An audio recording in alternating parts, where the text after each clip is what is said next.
Kia ora talofa namaste, haere mai, and welcome to the Niche Case. This is our big old podcast coming at you on Tuesday, the 7th of October. We are here to digest, debrief, discuss.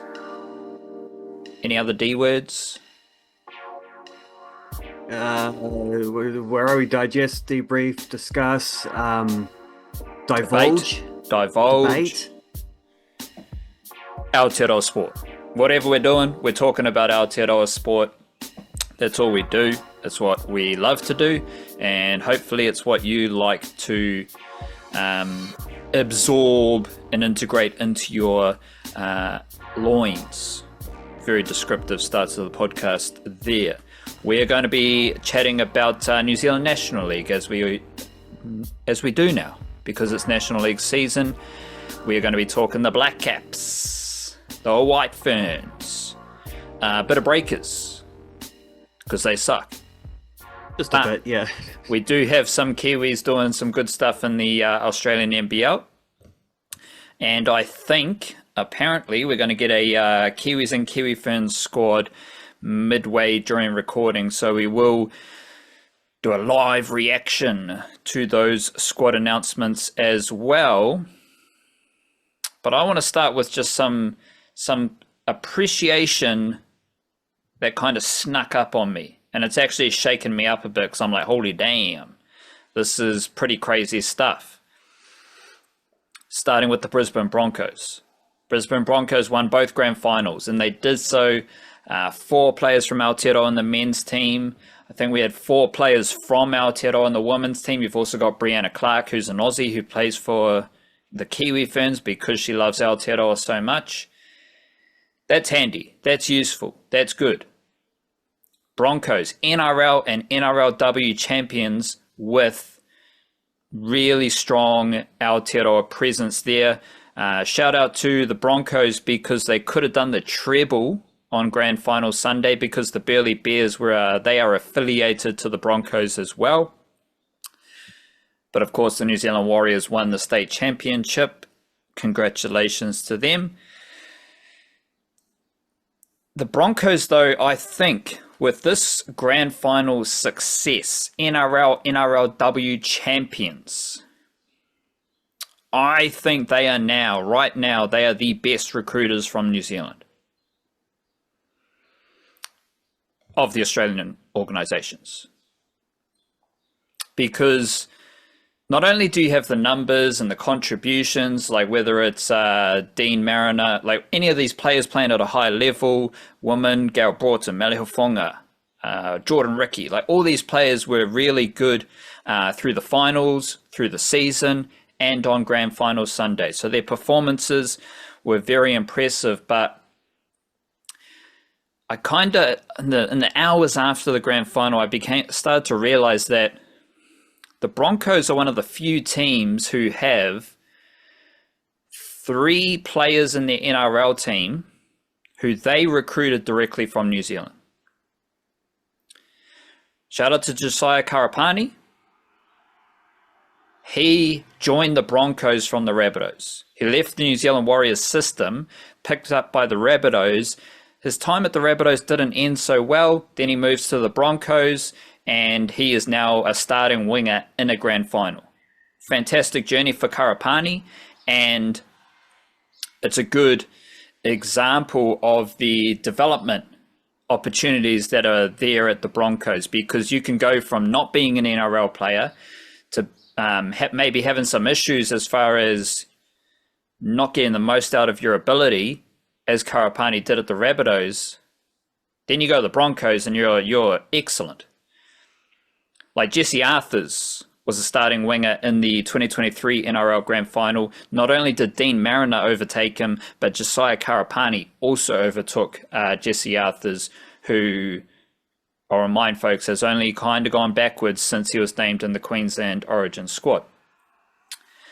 But Jordan Ricky, Dean Mariner, and Xavier Willison were all recruited directly from New Zealand by the Brisbane Broncos, then developed through the Broncos system, and all 3 played in the grand final. All three are NRL champions, having only been linked to the Broncos.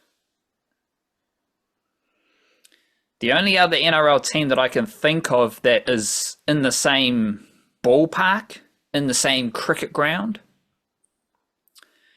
are the Roosters. And the Roosters, at various points this year, they had Nofahu White, Siwa Wong, Benaya Iowelu, and Salisi Faketi in their team. All three of them were recruited by the Roosters directly from New Zealand. They have only spent time with the Roosters as far as NRL pathways. There's no one else. Right, so you compare them to the Storm. None of the Storm players from Aotearoa were recruited by the Storm as youngsters.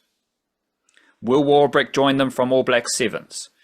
Jerome Hughes, he started with the Gold Coast Titans, then he went to the Cowboys. Then he joined the Storm. Who else was in that? Ativalu Lasati, Glenn Ora Jr. from Auckland. He left Auckland, goes to school in Queensland, then he's with the Panthers, then he joins the Storm. Alec MacDonald left Aotearoa, played some footy in Queensland, then the Storm recruit him. You can go deeper. Joe Chan, who didn't play in the grand final. He's from Sydney, so they didn't recruit him from Aotearoa. You can go through all the finals teams, and the best I could find was like the Raiders, because they had Matthew Tomoko and Ata Mariota. Ellerslie Jr. Tomoko, Manurewa Jr. Mariota. They are the only players in the Raiders system, or Raiders team, from Aotearoa, who the Raiders recruited directly from Aotearoa. As I always say, you have another organisation like the Knights, who do a fantastic job of recruiting players from Aotearoa, but those players don't play for the Knights. That includes Joseph Tapine, who started with the Knights before moving to the Raiders. It includes Stafford Toa, Simi Sasangi, and now Hami Loza. I do want to poke fun at your Dragons, because as I said before, like, if it's good enough for the Panthers to be recruiting players from Aotearoa, from the Warriors system, why aren't the Dragons doing it? If it's good enough for the Broncos to recruit, scouting is a big thing for the Broncos, because like Ricky was a high pedigree junior, didn't need much scouting there, but Willison and Mariner, fantastic scouting stories by the Broncos, seeing them, scouting them, then recruiting them, then developing them. If that's good enough for the Broncos, and the Broncos catchment area, the Broncos, they're a glamour club in Australia, and they are recruiting players from Aotearoa. But the Dragons aren't. So you can see how the Dragons aren't really doing what a lot of the best teams in the NRL are doing. So shout out to your Dragons. Just a few shots fired there. My point about the Broncos men's team is rare for NRL teams to have such a collection of players they have scouted, they have recruited, and they have developed. The difference between the Broncos and the Roosters, the Broncos won the grand final. The Broncos won 2 grand finals because their women's team also are NRLW champions. The pathways are different between NRL and NRLW. So like Brianna Clark, she's from the area. Aneta Nu'uasala, she was playing NRLW before going to the Broncos. She went to she started with the Warriors, played with the Knights, then she went to the Broncos. Gail Broughton left rugby sevens to have 1 season with the Eels, then she joins the Broncos. The Broncos didn't really need to do a whole lot of scouting for Meli Hofunga, because Meli Hofunga was one of the best players at the 2022 Rugby League World Cup before she even played a game of NRLW. So if you're dominating the Rugby League World Cup, obviously NRLW teams are going to be hunting your signature. But you still need to do some development stuff. You still need to get the best out of those players, which the Broncos did, because Hufanga, Broughton, Nu'uasala, and Clark, they were all doing career best mahi this year. How did the Broncos replace Stacey Walker? Well, they signed Kerry Johnson from Kaikoui and Rugby Union in Aotearoa. And no one would have expected Kerry Johnson to do a similar job as Stacey Walker and take the Broncos further towards an NRLW championship. The Broncos also had Azalea Maka from Gisborne, rugby union player from Aotearoa, recruited out of Gisborne, and Super Rugby Aupiki, sorry. She played a few games this year. She overtook Tafito Lafaele, who the Broncos had recruited from rugby union in Aotearoa. She's a former Black Fern. So the two players that the Broncos added to their NRLW squad for this season, one of them replaced Stacey Walker admirably. The other overtook one of their other rugby union recruits in Tafito Lafaele, because Azalea Maka first season, she played more games than Lafaele this year. There's like a few, so the Broncos men's team, it's mainly about their recruitment, their scouting, their development for those three players, also getting the best out of Karapani.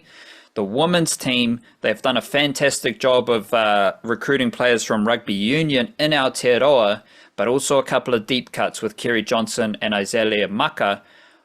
Also fantastic regional spread. Jordan Ricky coming out of Christchurch. Xavier Willison coming out of Waikato, Taharoa, Hamilton. Played for Fatafata and Waikoa Bay. I think he went to Hamilton Boys High School. Dean Mariners from Auckland, Josiah Karapani's from Auckland, Mele Hufunga's from Auckland, Tafita Lafaele's from Auckland, Nu'usala's from Auckland, but you've got Gail Broughton from Hawera, Kerry Johnson from up north, Kaikoui, and Azalea Maka from Gisborne. So, like, the Broncos are the best recruiters of players from Aotearoa right now. Because they've done so, they've won championships. Nothing else compares to it in the NRL at the moment, but the regional mix and the regional flavour is also a key thing here, because it sums up rugby league in Aotearoa. Jordan Ricky is the leader of the Kiwi NRL crew at the Broncos. He's coming out of Christchurch. He's coming out of St. Thomas of Canterbury. He is coming out of a region, an area that is basically second only to Auckland as far as rugby league talent, and they're making a significant dent on that Auckland domination. But then you're like, Northland's represented. Waikato's a big area now. That's represented. You're getting some East Coast flavour as well, because you're getting more and more juniors from Tauranga, Gisborne, Napier, and all of that. So we've been talking about it all year, right? We've been talking about Jordan Ricky. We've been talking about Karapani and Xavier Willison. Will he be in the Kiwis? I hope so, because he's got to be there. But he might play for Cook Islands, and that's all good. We've been tracking the woman. I've been talking about Gail Broughton's kicking.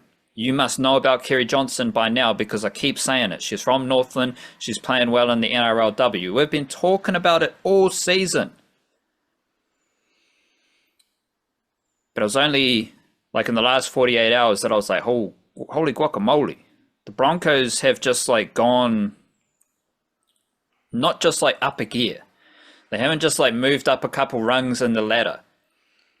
They basically like just kicked everyone else out. And they're like, yo, we are the best recruiters from Aotearoa.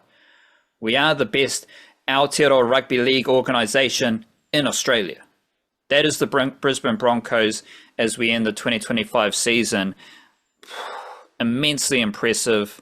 And there's a lot more male juniors coming through that system who are similar talents to what they have in the NRL team right now. And that is also something to watch out for. And when I'm thinking about my feelings and reactions about stuff that we've actually been tracking for a while, but it took this weekend to really hammer home how crazy impressive this is. Well, Callum McCowatt might be the best striker from New Zealand right now.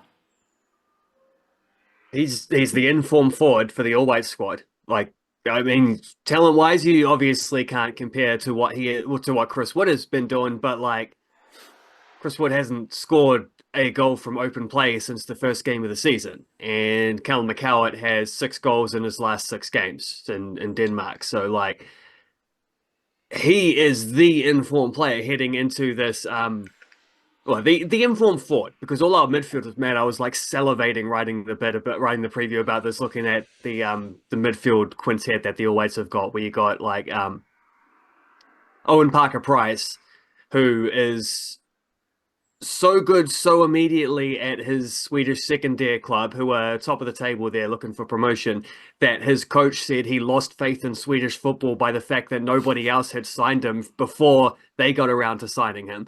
Um, and he's being added into a group that already has Joe Bell competing for a title in Norway as the vice captain of his team.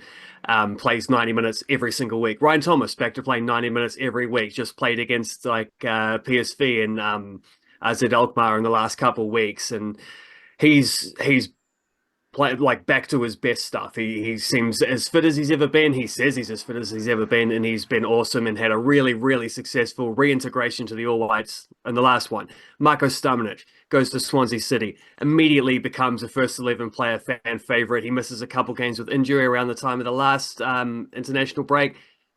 Swansea fans are like begging, where is Marko Stamenic? Bring back Marko Stamenic. Sergio Busquets announces his retirement, Spanish legend, at the end of he's playing for Inter Miami with Lionel Messi at the moment. He announces his retirement. The way I find out about that is from Swansea City fans being like, who cares? We've got Marko Stamenic. um, who else am I missing? Matt Garbutt, the other one in that midfield quintet, like, doesn't play football for ages, finally gets to go at Peterborough, immediately becomes one of the greatest midfielders to ever play for Peterborough as far as the Peterborough local media is concerned, and many of the like much of the fan base as well. So those 5 midfielders, absolutely incredible, all in great form coming into the squad. And then I had the contrast of comparing that to like the All Whites forwards, where like Ben Old, 3 minutes on the weekend, cool, nice. You're staying active, that's good. You're actually getting off the bench, but like 3 minutes here, 5 minutes last week, 1 minute the week before. That's the kind of thing. So Ben Waine, he would love to play 3 minutes. He would beg to play 3 minutes. He doesn't even make the bench for Port Vale at the moment. He's in the All White squad. Andre De Jong, awesome for large. He's sort of an up and down player in terms of production, but he is one of those guys who does a lot of sort of dirty work, a lot of false 90 type stuff up front, which his coach definitely loves. He always starts with Stellenbosch in South Africa, unless they're rotating because they have a lot of cup competitions there for some reason. Really good for large stretches of last season. Couldn't get a look in with the All Whites. No goals in 14 games this year, and that's when his recall comes along. It's just convenient in terms of that's when it happened. But I wouldn't say he's been picked at he's probably been picked at one of his lower points over the last 24 months. Elijah Just, great form, but he's injured, so he's had to withdraw from the All White squad. I mentioned Chris Wood. Was there someone else there? Sarpreet Singh. Sarpreet Singh's doing all right. He's a little bit in and out at the moment. He's not getting the goal assists on top of his performances, missed a few chances, but he's probably like next up behind Chris Wood in the form stakes. Because Chris Wood, I think we'll talk about him a bit later more specifically, but I think he's played all right. He's just missing big chances, which unfortunately is all anyone ever remembers if you're a striker. You can play like off the charts throughout the game, and then you miss a header at the back post in the 85th minute and your team loses 1-0. Your reviews are going to be that it was like disaster performance from you, blah, blah, blah. We'll come back around in that some more things. I think he's been all right, but Callum McCowatt, far and away the form dude. And yeah, like just remains. I think this is changing a little bit because it's nice when you get to be able to put up like a goal clip highlight of him every week, basically at the moment. But I do think he's still a bit underrated in New Zealand football circles. So I hope he has a big, All Whites tour coming up. I hope he plays really well against Norway, against Poland. He should be in line to start at least one, if not both of those games, because Elijah Just also missing. That's going to clear up a spot. Ben Waine, but also Ben Old maybe not being as as match fit. McCowatt being the form dude is a good chance he's starting there on the left wing. I would imagine probably Matt Garbutt on the right, Sarpreet Singh middle, Chris Wood up front. I think that's your quartet for this tour. But yes, we have to recognize Callum McCowatt, if only just to say like this dude is in incredible form. That's the whole point of this exercise. You kind of danced around it. I'm going to say it with my chest. Callum McCowatt is the best striker from New Zealand right now. Because yeah, sure, we can get into the intricacies of like, oh, but Chris Wood's playing in the Premier League and Stevie Jackson's playing in the Samoa League and all this stuff. Like, yes, there are those football nerdy things that you need to take into account, but Chris Wood vibes, bad. Callum McCowatt vibes, sizzling. Like that dude he's banging goals. We all love him. But the thing we're dissecting here is that maybe it's a bit of a surprise. Maybe this isn't how it's supposed to go because, as you said, people aren't tracking Callum McCowatt that closely. People aren't, myself included, we aren't tracking some of this recruitment stuff in the NRL. Like, well, to be fair for myself, I'm tracking it too closely, but it took the grand final for it to really smash me in the face. Which then brings us to Jacob Duffy. Because you ask the Kiwi cricket fan, like, who's the best T20 bowler for New Zealand right now? I don't think they're saying Jacob Duffy. You say, who's the best T20 bowler for New Zealand ever? Definitely not saying Jacob Duffy. But Jacob Duffy, I mean, statistically, eye test wise, form wise, however you want to slice it, this dude is doing crazy T20 bowling stuff. I made a video about it yesterday, and he continued with a few wickets against Australia. But there's also Jimmy Neesham. And Jimmy Neesham is the king of the strike rates, batting strike rate, bowling strike rate, whereas Kane Williamson is the pleb of strike rates, so shout out to that. But here's the lowest T20 bowling strike rates for Blackcaps with 20 plus wickets. Can you guess who has the lowest strike rate for New Zealand T20 international bowlers with 20 plus wickets? Was it too obvious to say Jimmy Neesham? No, it's Jacob Duffy. Okay, yeah, that was my second guess of what I was going to say. If it's too obvious to say Neesham, I guess it must be Duffy, but is that too obvious? I don't know. Apparently not. It's Jacob Duffy. Here is the list, and they're all below 16. Strike rates is 16. Jacob Duffy, Lockie Ferguson, Matt Henry, Doug Bracewell, Ian Butler, Jimmy Neesham. Jimmy Neesham has the second most wickets off that list. Does the list also have runs per over, and is Jimmy Neesham comfortably the highest? I don't know. I've just made the strike rate list. Right.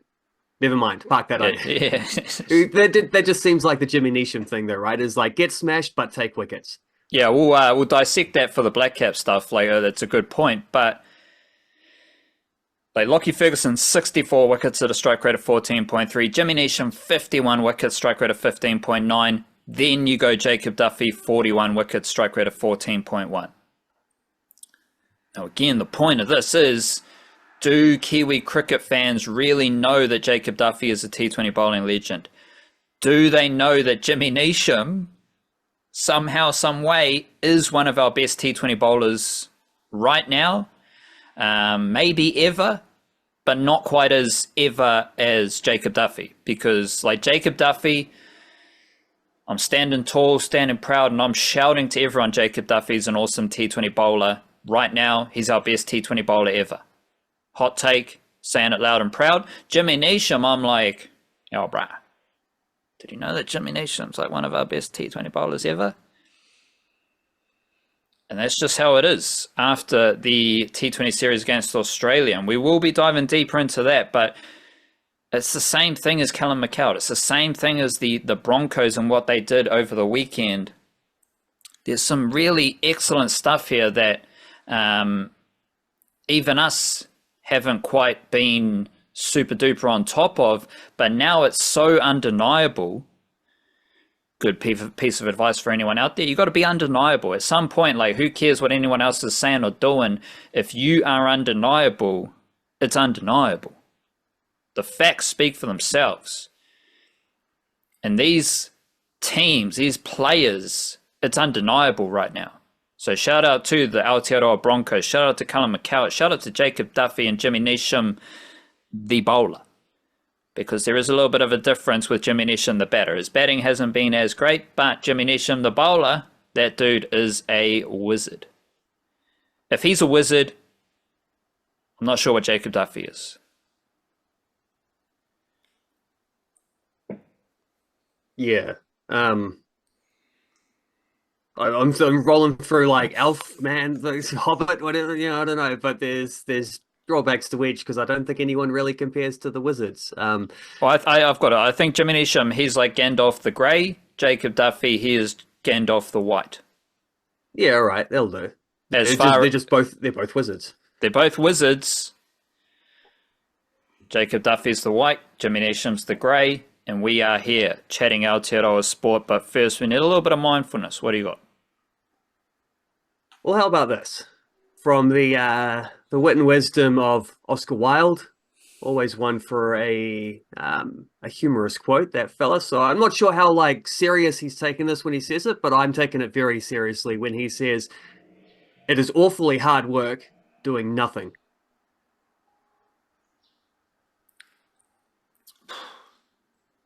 I agree. It's not easy to just do nothing, And you always feel that it's easy physically to do nothing, right? Because you're doing nothing.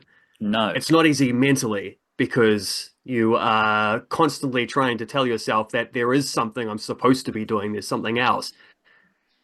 But it's pretty refreshing to just sit back and like actually do nothing, like actually just, I don't know, sit and watch the sunset or the sunrise or something like that, sip on a cup of tea, whatever. Just actually like say, I'm taking a break. I'm not doing anything productive right now, but then respecting that this is also productive in its own way because it's important to have them little refreshers. And it's hard to do that. It's hard to find the time. It's hard to find the motivation. It's hard to actually do nothing, but it's nice to do nothing as well. I think it's just as hard to physically do nothing as it is to mentally do nothing because they're the same thing. To physically do nothing, you need to be mentally doing nothing. To be mentally doing nothing, you need to be physically doing nothing because it's all intertwined. But this is a big thing in my mindfulness mind is, can you do nothing? Because there's not many people. This is an advantage. If we're talking competitive sports, this is an advantage for you as a human being. Because most people, they got to be doing something. Right? Like they can't sit still. They can't be in silence. They can't lay down and not move their body. They got to be twitching. They got to be thinking. They got to be doing all this crazy shit. It's like, well, maybe your well-being will be better served if you just try to do nothing. Maybe you don't need to go to a doctor. Maybe just try do nothing. Maybe you don't need to diagnose yourself with all these alphabet diseases. Maybe just try and chill out a bit and do nothing. And this, like, I know because I've been on the journey of doing nothing. And it's like you can, yeah, sure, you're open to doing nothing. I just need to take some time to relax. But what are you doing when you're relaxing? You're listening to a podcast. You're listening to the Game of Thrones audiobook. You're listening to some music. It's like, okay, I'm just going to chill out, cook some dinner, but I need some audio in the background. Oh, I'm just going to lay down and try and relax, but we got the telly on. Oh, how do you relax yourself? Oh, I like to just go for a long walk while you're listening to something. None of that's doing nothing. Obviously, you're doing an activity, but you're also adding stimulation, right? You're adding external things. You got music, you got podcasts, you got watching the telly. You're not actually doing anything relaxing.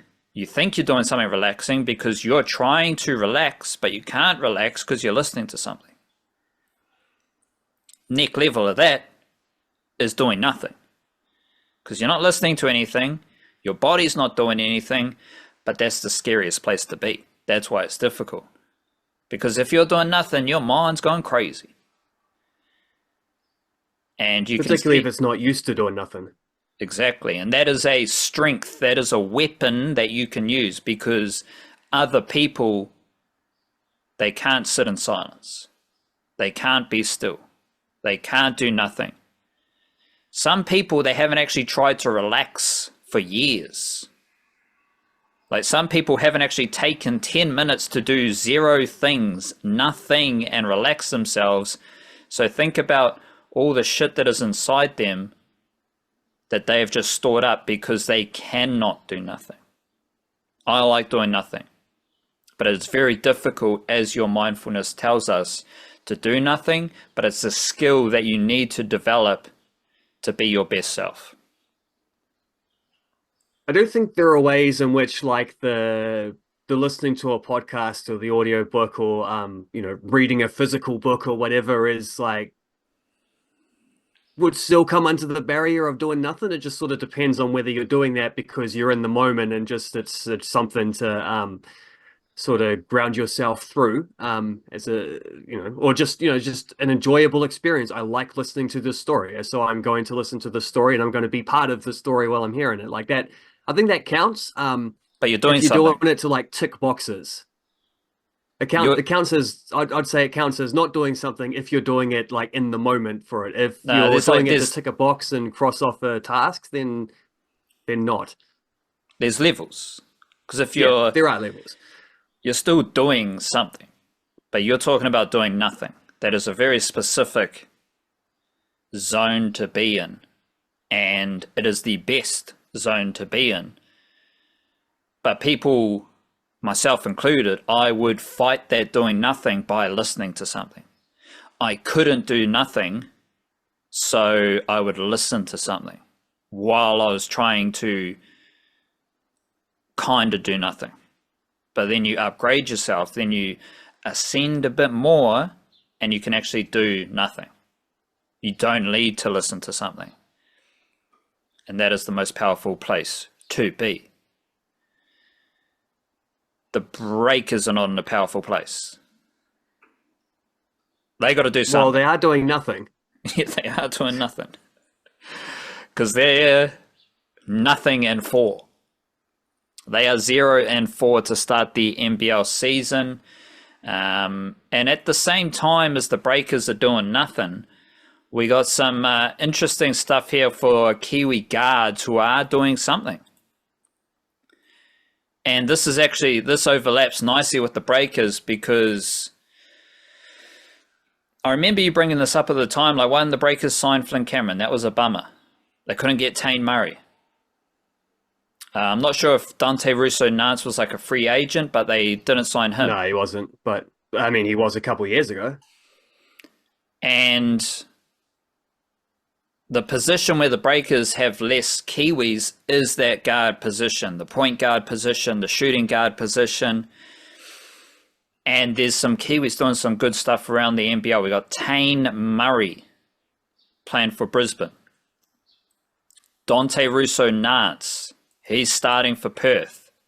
So Taine Murray started for Brisbane recently. Dante Russo-Nance has started for Perth recently. Flynn Cameron has started and he's excelling. Is that with Adelaide? That is with Adelaide.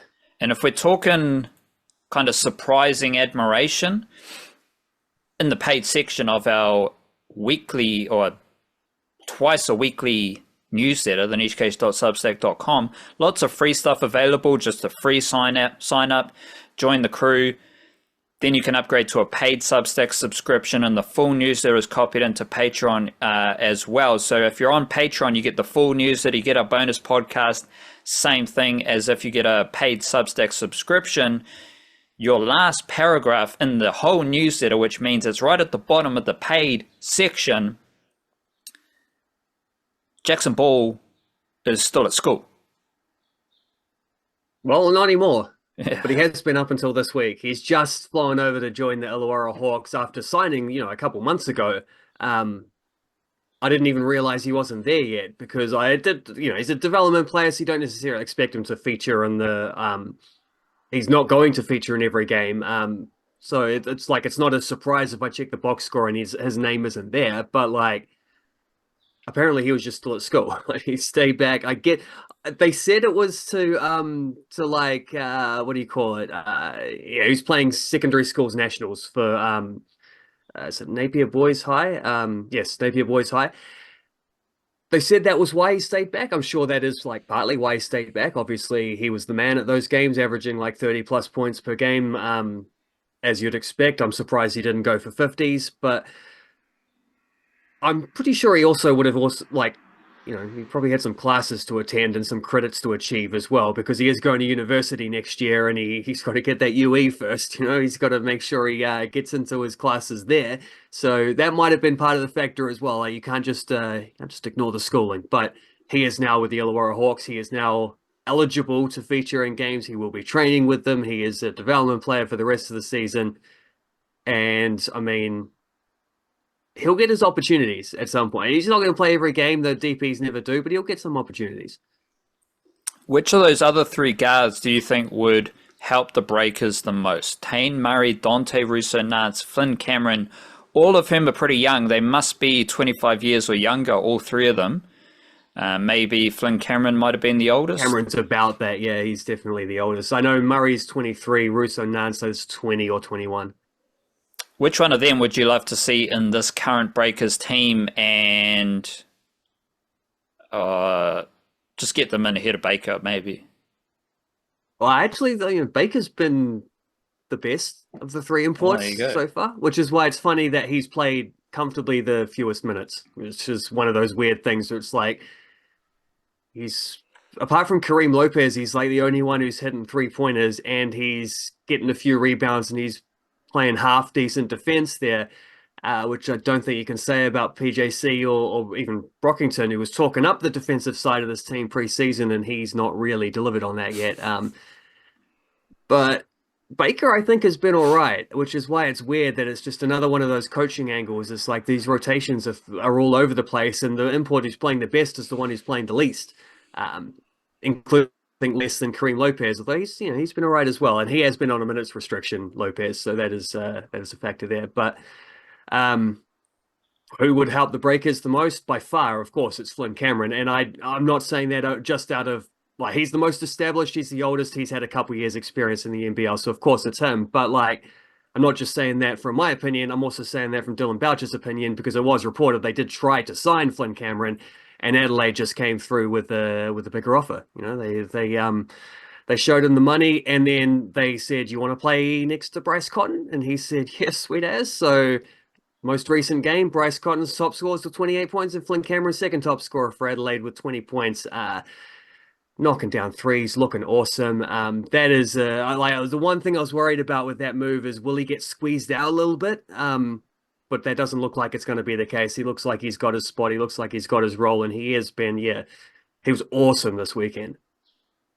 Do you have any other Breakers stuff you want to share with us as they go 0-3? You did highlight that they have 3 games at home coming up against Illawarra Hawks on Wednesday, Southeast Melbourne Sunday, and then Tasmania next Friday. That could fix them up. Could also take them to 0-7. So that'll be very interesting over the next week for the New Zealand Breakers. Yeah, that's the stretch that counts, because like I'm not too bummed about them losing away to Sydney Kings. Like even if they were playing well, winning away against Sydney is hard to do. I think Sydney, it was technically 2 winless teams, but like that's only because Sydney had only played 1 game. Breakers had lost 3 games at that point. Big difference between losing 3 in a row and losing 1 in a row, right? So that just kind of went the way that it went. I thought it was actually a fairly competitive game for a little while. The Breakers like hung in, mostly because Sydney were just missing shots. Like neither team was scoring much in the first half, but that was all right for the Breakers. Like they got them, that allowed them to play in the type of game which they need to be in order to contend at the moment until they figure out how to add a little bit of variety to how they attack and learn to score buckets in a few different ways. One of the ways I'd really like to see moving forward is a bit more Sam Meninga, where it's not just like the only time he gets the ball is because it's a pick and roll situation or he's grabbing an offensive rebound and doing it himself. Like post him up a few times, slow the game down. This is the team that's thrown like I think they're second in turnovers in the NBL through the first two rounds. Like they keep throwing the ball away. They're not getting hardly any penetration, as they say. They're not getting through that first kind of like point of the defense, mostly because Parker Jackson Cartwright's just bouncing the ball around, going sideways until he can run around a screen and attack the rim and get blocked or miss a shot against like three much taller guys crowding him out. Like add a little bit of variety to that. Find a few different ways. Slow it down and get more deliberate and let Meninga go to work in the post a few times. He at least it would bring a bit more like physicality to what they're trying to do, right? And if not him, I'm sure Rob Baker has some skills to do similar things too. And uh, I like the way that Kareem Lopez attacks the rim, gets offensive rebounds. He wants to be he wants to be that kind of guy who's getting those highlight dunks, but also he's kind of the team's best 3-point shooter at the moment. So maybe they don't want him crashing the boards every single time. Maybe the best thing for their spacing would be to let him stay out a little bit more and use him as a not as a decoy, but as like a genuine alternative threat, so that it's not again the entire offense being run through Parker Jackson Cartwright, who seems to be okay at doing that for the first couple quarters, and then in every game so far, it feels like he just runs out of steam by the fourth quarter, or maybe it's because the opposition at that point are just prioritizing your best defenders out there. They figured out the breakers maybe a little bit at that stage, and it's just like that's when all the turnovers seem to keep happening, and it's not fun to watch at the moment, but it is at that stage where it's like I still want to give them more time. And that's why these three games coming up when they're at home, because their two home games have been way more competitive than their two away games so far. And I'd like to see how they go over these next three, because yes, they could be 3-4, and then we're saying, well, okay, they've made the adjustments they needed to make. Players have lifted in a few areas, the coaching is lifted, blah blah blah. Or they could be 0-7, in which case we're talking about like Ange Postecoglou stuff, right? 7 games without a win, and they're talking about him losing his job at Nottingham Forest. It might be similar stuff for Petteri Koppinen if he goes 7 without a win for the Breakers to start, because unfortunately we haven't seen enough evidence yet to back up our claims that the Kiwi depth in this roster is good and capable of being like, solid contributors at the Australian NBL level. I haven't really seen that yet. I still think it can happen. I still think it hopefully will happen. But unfortunately, there's not the evidence yet to be able to argue with people who say that it doesn't. But I also just feel like before you're going to look at a team that's 0-4 and blame the bench. So it's not only the bench. The bench are coming in, they're already down by 10 points because the starters aren't even performing. So if your best players aren't hitting that right level, then how are you expecting your bench to come in and solve everything?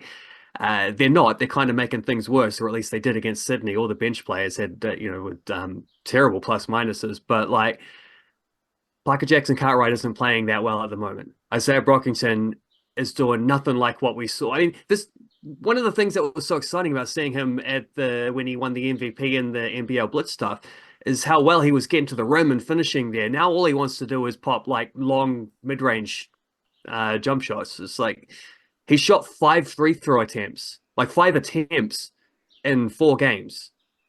Like that's not good enough. The Breakers aren't getting nearly enough free throws, which again is showing like how little the penetration they're getting. They're not challenging the defense enough to be able to draw fouls. They're just playing from in front of them, and that's not going to work when you're not a good shooting team. So there's a lot of things that are going wrong for them at the moment, but a lot of these things are fixable, and it would require the players raising their levels. It would also require, a few tactical tweaks along the way, but none of these things are none of this is out of the gates for the Breakers. They can do that stuff.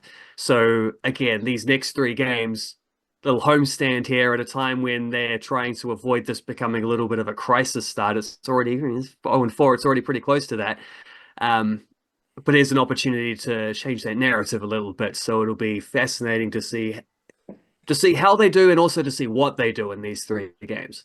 Oh, alarm bells. You used the word narrative. That's not a good sign. That is bad juju for you all day. This isn't what I want to happen, but I'm open to like shit start, fire the coach, get Judd Flavel in there, and just start again. And I think that is the best case for everyone because nothing I've seen from Cop has like filled me with joy about the Breakers' future. Like nothing last season. Yeah, sure, Koppinen, he was dealing with this, he was dealing with that. Taco Fall came in, all this other stuff. We've got a decent sample size of Koppinen as the coach now, and he's not doing a whole lot. So I'm at least open to him being fired, and we'll just get Judd Flavel into coach the New Zealand Breakers. You know what? I forgot about that as well. Because obviously there's the Tall Blacks coach, the team that's trying to bring back their Kiwi values. They've got the Tall Blacks coach as the assistant, ready to go. If this guy gets fired, he can step up. He'd probably have to stop being Tall Blacks coach to do that, but pretty sure an NBL full-time head coaching gig is going to pay more, so I think he will do that. If that was the opportunity, like if that's the offer that's up to him, I don't think that'd be an issue. But I forgot he actually applied for the Breakers head coaching role as well when Koppinen got the job. Like Judd Flavel specifically said, I want that job. I am applying for that job. I'm sure he was, this might have actually been just before he became the Tall Blacks coach. I can't remember exactly what the timing was, but like, he applied for the job that the guy who's struggling ahead of him as his boss, effectively, he's the assistant to him. He applied for the job that the guy is not doing a very good job of at the moment. So, like, if you're doubting, if anyone's doubting the idea of whether Judd Flavel would, you know, I'm not trying to say he's in there sharking him and is just like, get as close as you can and then pounce when feed a few bad words about it. I don't know, he said a slur at training, Mr. Boucher. We got to get rid of him. Or like, none of that stuff, nothing underhand. But he's ready to go, and he obviously wants the job. Obviously, that happened under the previous regime, so there's not a lot of crossover as far as Judd Flavel applying for the job, not getting the job, coming in as assistant coach, then getting the job. Like that has spanned over 2 different ownership groups. Surely it's possible to be Breakers coach and New Zealand coach. Like there's not like Breakers as a 12-month job. Like there's ways you can. I have a feeling Paulie Hanade might have done that. Might have done both of them at the same time. I think it is quite a hectic workload though, because there's a lot of stuff you got, and also it might be more like whether the time allows for it or it's kind of a conflict. Like, because you got to be picking players from the other NBL teams, but then you've also got to be coaching against them and whatever, and they got to feel like they're getting a fair shake and ahead of Breakers players for selection and that stuff. Like, I think the workload would be hectic. I think the conflict would be enough. Like when you combine those things to say you probably shouldn't be doing both, but I think it would be possible, and I have a feeling it has been done before. Yeah, you got to assist. Like, that's not just like he's doing everything. Like, there's other people who can do stuff. You got like your scouts, you got your flyers. Yeah, I don't know. Maybe it doesn't seem like it's that serious. Like it's obviously very serious, high level sport. But like Breakers, like they play for a section of the year. The Tall Blacks play in different pockets of the year. It's not 24/7, 12 months, and I'm thinking Michael Maguire, Kiwis, New South Wales. I think that conflict of interest was a bit heavier than coaching the Breakers and coaching New Zealand. So we do have enough coaches though that it's not like we need him to do both. Like it's just Zico will take the Tall Blacks or whatever, Yeah, there's enough. There's plenty of coaching options. Or my mate Dean Vickerman, who I thought was a Kiwi, but he's Australian. Well, he did used to coach the Breakers, so that's understandable. Maybe he might want to just love coaching Shaylee so much, and now that he's also got Finn Delaney at Melbourne, maybe he wants that job. Right, let's get a reaction to the New Zealand Kiwis and Kiwi Ferns squads. The Kiwis squad, we got Asafa Solomona and Dylan Brown. So that's a fascinating situation there, neither of whom was playing much NRL footy at the end of the season. They come back into the Kiwis. Be interesting to see how the Kiwis culture, the Kiwis vibe, mana, hits them. We do have Xavier Willison. Ooh. So that's great news. Xavier Willison, he's the only debutant coming in. No Jordan Ricky, which was interesting. And I think Griffin Neame is out injured because he didn't finish the season with Cowboys. I would strongly suggest that Jordan Ricky might have an injury. He might be needing a rest. He might need to do nothing. How about that? This was Jordan Ricky's best year of rugby league football in the NRL. And he is a very passionate Aotearoa Rugby League representative. Combine those two, I don't think it's like Jordan Ricky wasn't selected. Well, he wasn't selected, but I think there would be other reasons, and that's kind of the thing.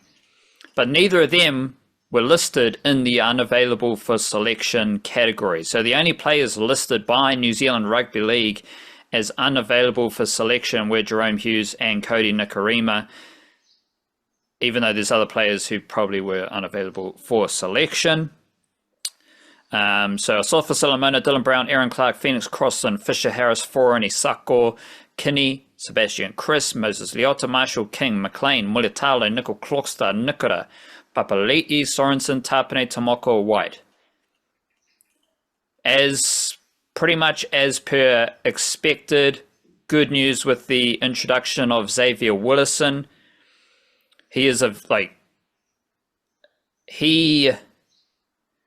There was some, you hear Australians talk about him. So I pick him in Queensland, and they have done no background checks. It's just these players they are recruited by Australian teams.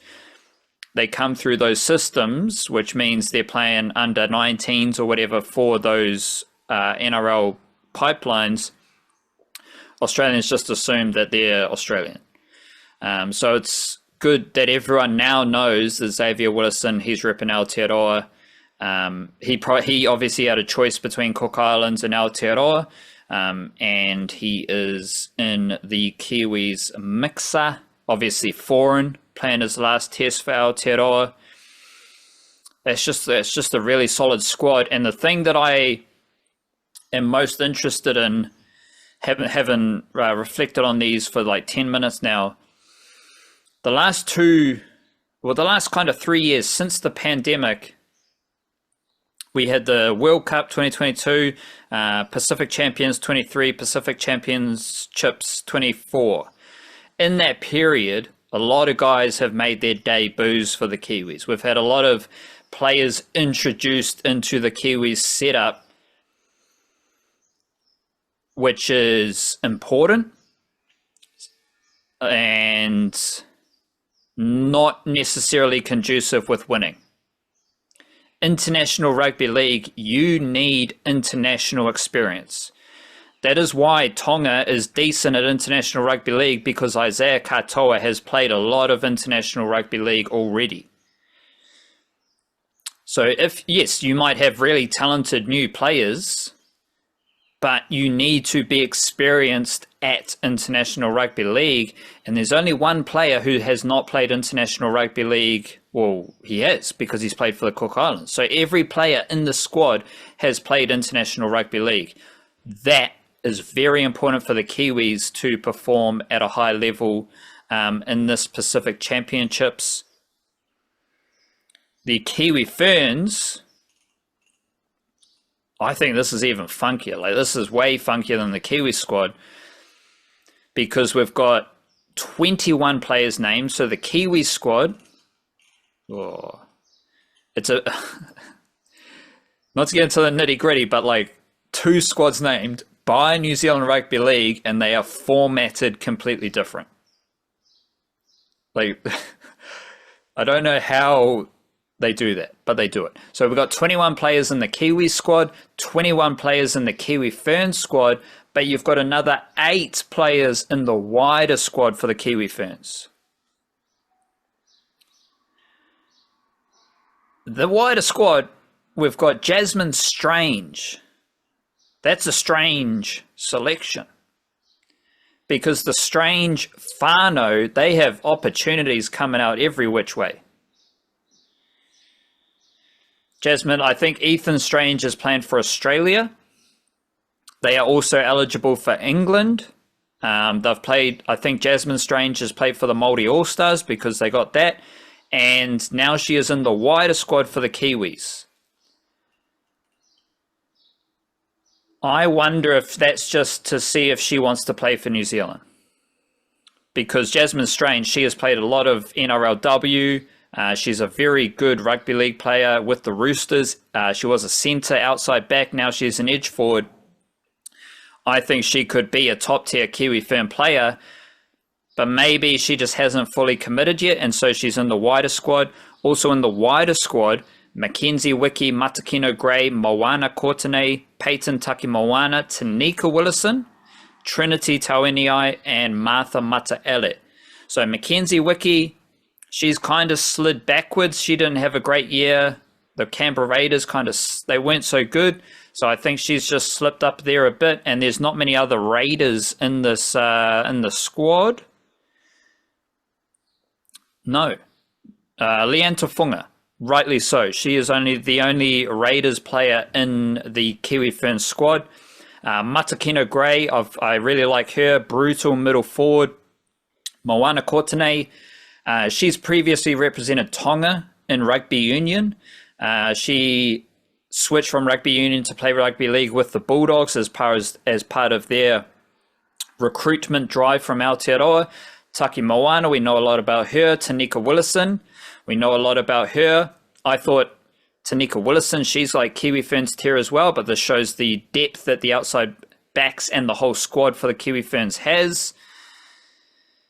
Trinity Taueniai, Martha Mataele. Trinity is the younger sister of Alexis. And Martha Mataele, very powerful winger for the Parramatta Eels. Parramatta Eels, sorry, I don't know what I said. Parramatta. Eels. The Parramatta Eels, Martha Mataele, she's playing for Para. She's actually playing for Para, and she is part of the wider squad. So 21 players in the squad, and then you've got another 8 players in the wider squad, building it out to 29. These are things that New Zealand Rugby League needs to do. Here's a tangent. The Pacific Championships, that is all controlled by the NRL. New Zealand Rugby League they might have done stuff behind the scenes. For plebs like me, watching from the outside in, they have done nothing to get more games. Right? Like, New Zealand Rugby League, they don't look like they're pushing the issue. They're not trying to schedule things outside of the Pacific Championships. New Zealand Rugby League isn't like, yeah, of course, we hear players, they want more games. We hear Stacey Jones complaining about not having enough games and all these things. What is New Zealand Rugby League doing to play more rugby league games of international footy? I think they're limited because the NRL controls all of this. So they're limited in what they can do, but it doesn't even feel like they're pushing the issue. It doesn't feel like they're trying to no, let's schedule some international rugby league against whoever and see what the reaction is by the NRL. See if NRL and NRL teams withhold their players, don't allow their players to play mid-season.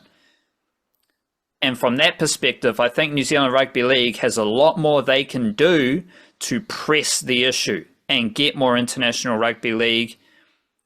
I don't think they're doing enough, but I also think they're limited because if we're talking cartels, cricket cartels, the NRL run this cartel.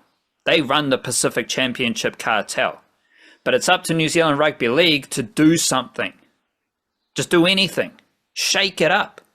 Don't complain that you've only got one international rugby league window when you're not actually pressing the issue, putting pressure on the NRL to make decisions about other fixtures. You can still, like New Zealand Rugby League, they can still schedule a game against South Africa. They could schedule a series against France. They could schedule Samoa or Tonga or whoever, you know. No, but they're tied to the NRL even worse because they don't have the governance body, the finances, the structure. Yeah, right. To do that. So Samoa and Tonga, respectfully, they have to toe the line with the NRL, unless you're getting into like the old Tongan team. What was it called? The Tongan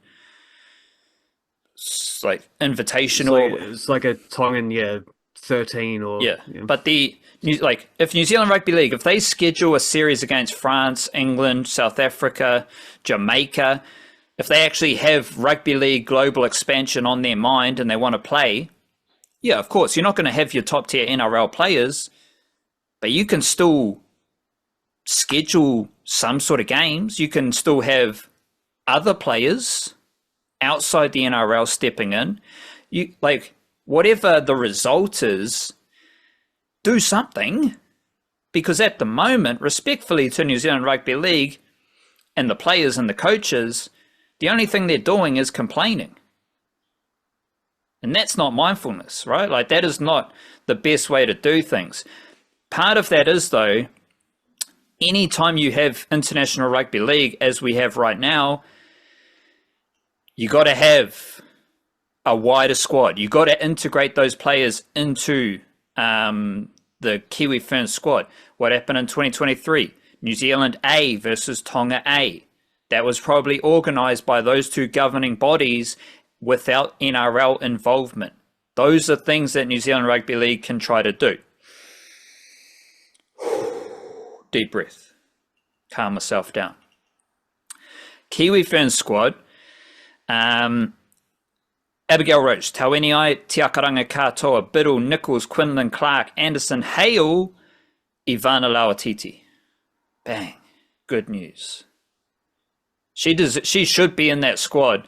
And she's of that caliber. Like I said before, she is the female version of Leka Halasima.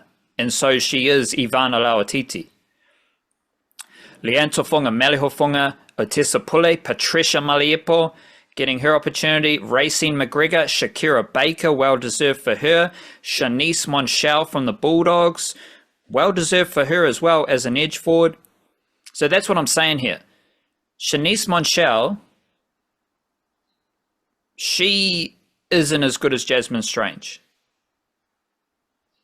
But Monchel is in the Kiwi Ferns squad. Jasmine Strange is in the wider squad. And Jasmine Strange has a lot of eligibility uncertainty. Shanice Parker, Tiana Davison, Tyler King, Taisha Ekanasio.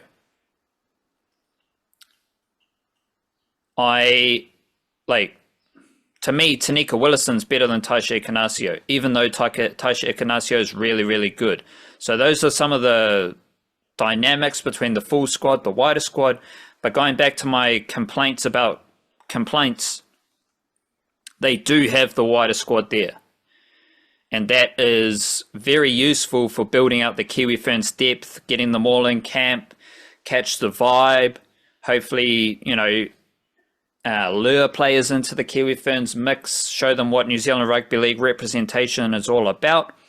Gail Broughton, unavailable. Amber Hall, she is going to be playing for Samoa. So that's a lot of rugby league stuff, fresh off the dome, freestyle. And I look forward to this International Rugby League window.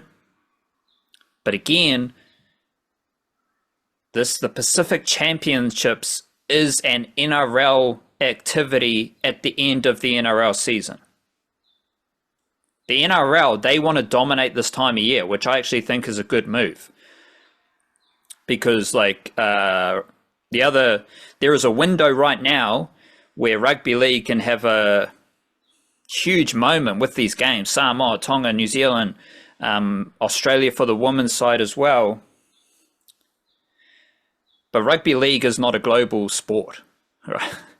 Sometimes rugby league needs to humble itself and realize there is nothing truly global about rugby league. I'm all rugby league, right? Like, we don't talk rugby union. But rugby union is a global sport because you've got Argentina, South Africa, Japan, USA for the women's, Canada for the women's. You got England, Ireland, Scotland, France, Italy, all these teams, Georgia. Rugby union is a truly global sport. Rugby league is not. And rugby league seems to restrict itself in the same way that cricket restricts itself. Onwards and upwards. Hopefully we can make some good progress here and I can just chill out a bit. Do you have any hot takes about those Kiwi squads, Kiwi Ferns squads? I don't know about hot takes, but obviously getting Aotearoa into the Kiwi Ferns is a nice, exciting one. I did like the inclusion of Kieran Foran as well for the Kiwis. I think that was sort of forecast just by how many other halves were going to be unavailable. So it's him, Dylan Brown, and there was someone else in there, wasn't there? A half? Dylan Brown, Kieran Foran, maybe Nickel Clockstar, maybe Phoenix Crossland. Right. The mix of matches, okay. It could work out all right because you can go Keanu Kinney at fullback, and then if you need to need another half, you can go Nickel Clockstar in the halves. You can go Asafa Solomona in the halves. Yep, of course. He's got a kicking game. Yeah, no, this is good fun squads though, and I don't know anyone else who sort of you sort of ran through it already, but anyone else who sort of deserves a little bit of extra spotlight from those or names that pop off? No. Fair enough. Shout out to the Willison family, though. That was big. Yeah, although Tanika, she's not going to debut, so we don't get the Willison double debut. Shout out to the Aussies with links to Aotearoa. Phoenix Crossland, Sebastian Chris, Casey McLean, Scott Sorensen, Brooke Anderson, Brianna Clark, Shanice Parker. Always love the Aussies representing Aotearoa and tapping into being less Australian and more Kiwi. Yeah, right. Fixing the balance, yeah. All right, Blackcaps and White Ferns. The White Ferns are stinking it up at the World Cup, so I don't know what's new there. Lost to Australia, that's all right. Lose to Australia all the time, no dramas. World Cup starts Monday night against South Africa. White Ferns lose. You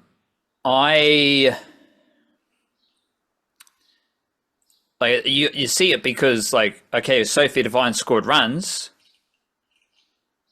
We got a football Fern squad as well, by the way. We do. I've just been looking at that. The Sophie Devine scores runs, and that's always good. But it's only useful if someone else scores runs, Yeah. And Susie Bates isn't scoring runs. She's averaging 14 this year. She averaged 22 last year. And no one else is really stepping up to help Sophie Devine. And the White Ferns will only win games if someone else scores runs. That's been the recipe for the last 10 years. And it's not really happening. I'm also a bit down on Sophie Devine's bowling. She averaged 44 last year. She doesn't have a wicket in 12 overs this year. 6.6 RPO. And I'm also down on Eden Carson's bowling. She is in her third consecutive year of ODI bowling, averaging over 40. to me, they are the biggest holes for the White Ferns right now. And it's a bit unfair on Sophie Devine considering how she's batting. But you can just zone in on Susie Bates batting, Sophie Devine bowling, and be like, what's doing with the White Ferns? Like, Susie Bates isn't scoring runs. Sophie Devine isn't taking wickets. And that is an issue when you're trying to compete at a high level in a World Cup. They have another game coming up maybe Friday. I thought that South Africa game might be a little bit easier than Australia. It wasn't. Now they come up against Bangladesh on Friday, then Sri Lanka on Tuesday. Blackcaps. You were asking about Jimmy Neesham's RPO, and I think you were trying to tell us that Jimmy Neesham's RPO is going to be through the roof. It's only 8.8. Jacob Duffy is still pretty high, but yeah. Well, Doug Bracewell was 9. It's not tens or anything. Doug Bracewell. Seth Rance is only 9. Well, Doug Bracewell was on the strike rate list as well, wasn't he? That's what I'm saying. So there you go. Jacob Duffy is 7.1. Lockie Ferguson, 4.5 RPO. Ooh. No, sorry, that's Ajaz Patel. Yeah, right. Ferguson's played a few too many games to be... Well, he's only 7.1 for Lockie Ferguson, 7.1 RPO for Jacob Duffy. Shout out to T20 bowling legend Ajaz Patel. 11 wickets in 7 games, averaging 10.7, 4.5 RPO. Maybe drop Michael Bracewell. Drop Mitchell Santner, Ajaz Patel in the team. It's a little bit weird that Ajaz Patel has played more games for, like, more white ball games for New Zealand than Neil Wagner. He's played more T20 internationals in his career than Kane Williamson has played in the last 2 years. So he's played more than 3 or 6 or whatever it is. Yeah. So, yeah. This is like, we'll get... I want to quiz you about the nitty-gritty for the Blackcaps T20 team, but I don't know if it was the Aussies coming to New Zealand or just like people waking up from their winter hibernation. A lot of Kane Williamson chat over the last week. Why? Like, he doesn't play, and when he does play, he might not be good enough. I've got 6 batters here. Well, and they are the Blackcaps who have the lowest strike rates for 500 plus runs in T20 internationals. Ross Latutu-Taylor's on the list. He's got a lower strike rate than Kane Williamson, which I found pretty crazy. Expect strike rates have gone up, though. Yes. Yeah. Like, if you played earlier in this T20 era, then you probably, there's an adjustment. So that's why Scott Styris is on the list. Sure. Because he's only got a strike rate of 120. Tom Latham and Kane Williamson are on the same list. That is not a glowing endorsement of Kane Williamson, the T20 batter, if he is on the lowest strike rates list with Tom Latham, who is our test opener and scores so slowly, apparently, in T20s, that he's got the lowest strike rate of all Blackcaps with 500 plus runs. That is the company that Kane Williamson's keeping. Right, we'll take out Devon Conway because he's at 128.3 strike rate. The other 5 are all below 125. Tom Latham, 108.8. Styris, 119.6. Santner, 120. Taylor, 122.3. Williamson, 123. And it's just like, this is kind of in the same realms as Duffy, Neesham, McCowatt, Brisbane Broncos, where people seem to have been in hibernation, doing nothing, like literally doing no research about Kane Williamson, the T20 cricketer, And all the news stories about Blackcaps cricket over the last week have featured Kane Williamson's casual contract. Will he be selected? Well, he hasn't been selected for like 2 years because he doesn't want to play. I think he will be available for the England series, though. And that makes it even more interesting because he will either score heaps of runs with a high strike rate and command selection, or he will score 20 runs off 22 balls, and we will all be sitting there going like, why is this dude in the team? But it was a fascinating week of just absorbing all this other Blackcaps T20 cricket with a bunch of, like, to me, like, yes, we lost those games quite convincingly, but there were a lot of second tier T20 players competing against a good Australia team. That should have been a moment, for me, that was a moment to be like, yeah, this is our T20 depth. Let's enjoy this. And everyone just wanted to talk about Kane Williamson, someone who has made no clear intention to represent New Zealand in T20 cricket for 3 years. He didn't play in 2023. No T20 internationals in 2023. He barely played any before the T20 World Cup last year. He has not played since the T20 World Cup last year. But all the news is about Kane Williamson. Said it before, say it again. A, he doesn't seem to want to play, and B, is he good enough to make the team? It's a very interesting mix of ingredients ahead of a T20 series against England.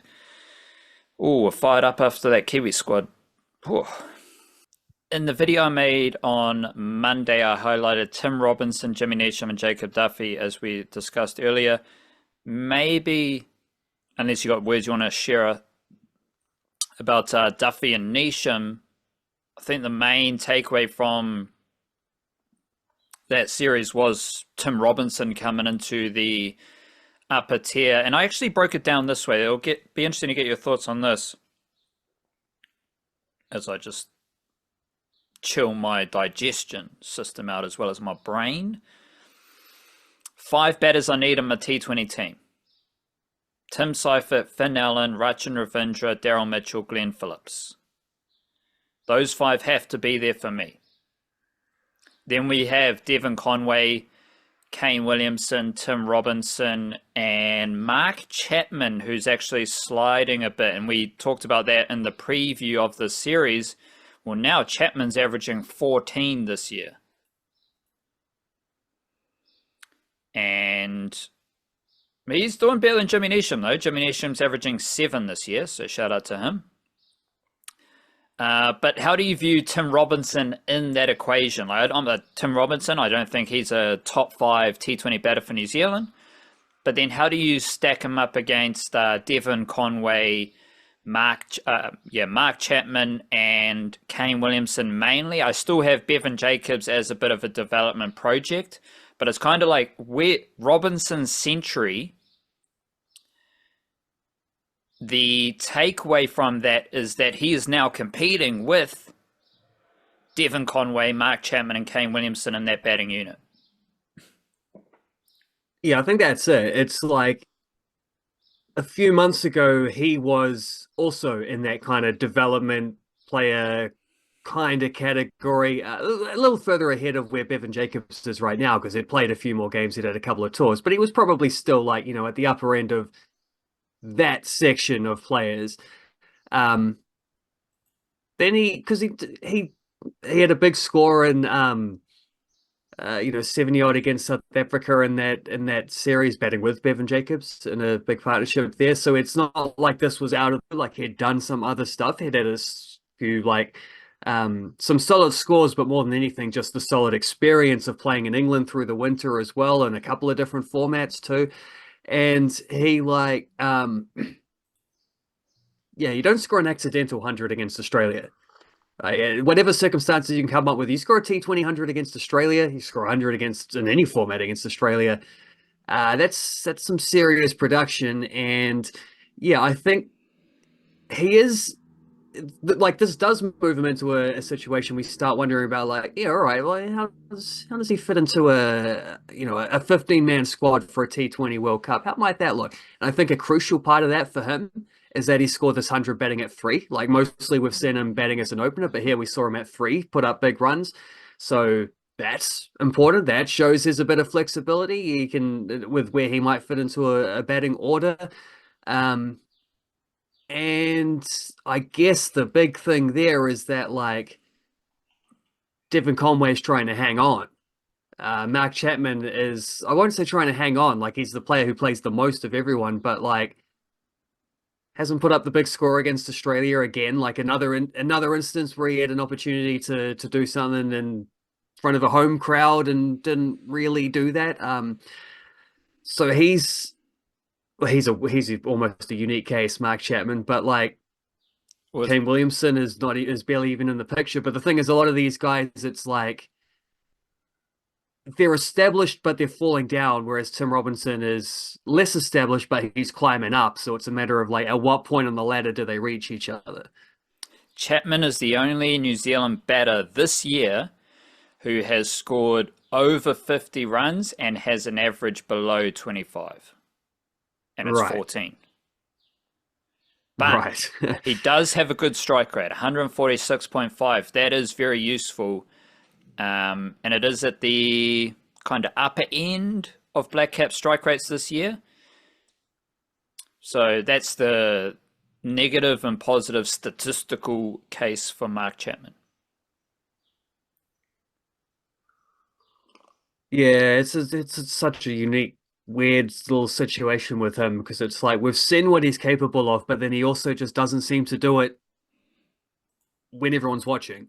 And he mostly just doesn't seem to do it against countries that aren't Pakistan, which is yeah, strange anomaly in his career is how good he is against them, but the numbers against everyone else aren't that great. And at this point, he's had a lot of opportunities against other nations while, averaging 14 this year with an admittedly good strike rate.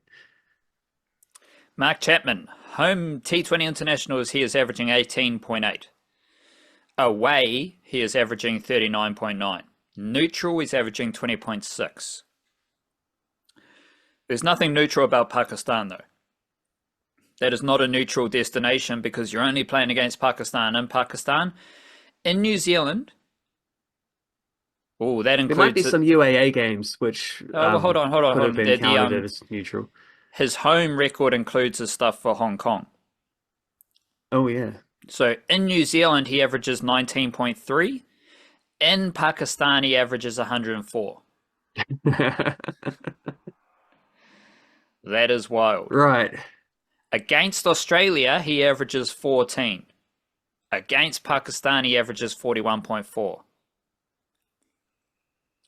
So in Pakistan, 100, against Pakistan, 40 odds. So actually his against Pakistan in New Zealand must be trending much more towards the in New Zealand than the versus Pakistan stuff. And somehow he has played Concerning. 25 games against Pakistan. Next best is Australia with 11. He's played 11 twice games as against many Australia. T20s against Pakistan as he has any other country in the whole wide world. So Mark Chapman to me isn't a cute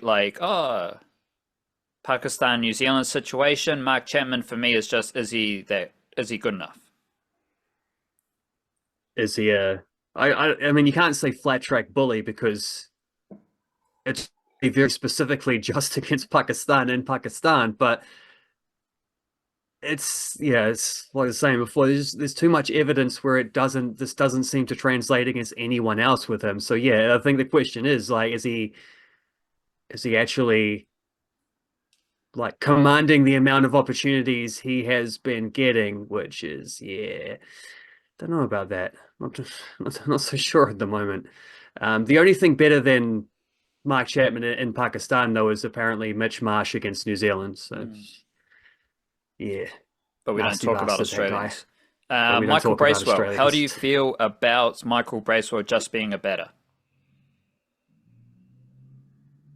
Oh, well, I like it better than him being just a bowler. That's for sure.